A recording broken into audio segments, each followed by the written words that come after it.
నమస్కారం అండి. నేను మీ రంజిత్ కుమార్ ద్వారా ముచ్చిక. ఇప్పుడు పెద్దల మాట చద్ది మూట అంటారండి.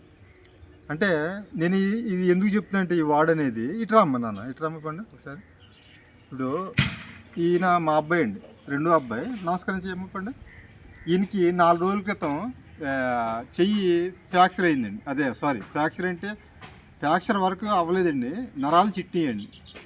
అదృష్టం కొద్ది ఏంటంటే బోన్ ఏం ఫ్రాక్చర్ అవ్వలేదండి, లేకపోతే ఆపరేషన్ వరకు వెళ్తుందండి. అంటే నేను ఈ వీడియో ద్వారా చెప్పేది ఏంటంటే చాలామంది కూడా ఇలాగే, అంటే పిల్లలకి సరదా ఉంటుందండి. ఆ సరదాతో వాళ్ళు ఆడుకునే క్రమంలో చెట్లు ఎక్కి పుట్టలు ఎక్కి ఇలాగ మొత్తం దురదృష్టం కొద్దీ ఈ మధ్యన కొంతమంది పిల్లలు చనిపోవడం కూడా జరిగిందండి.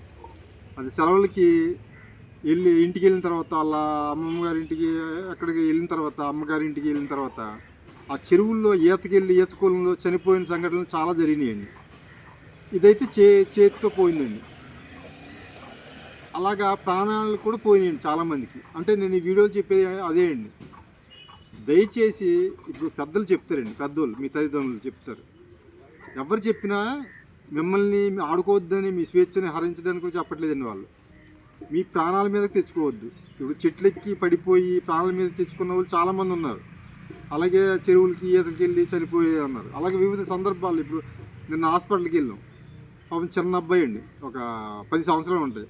ఆయన బండి మీద వెళ్తే పడిపోయినట్టు ఈ చెయ్యి భుజం ఫ్రాక్చర్ అయిపోయింది.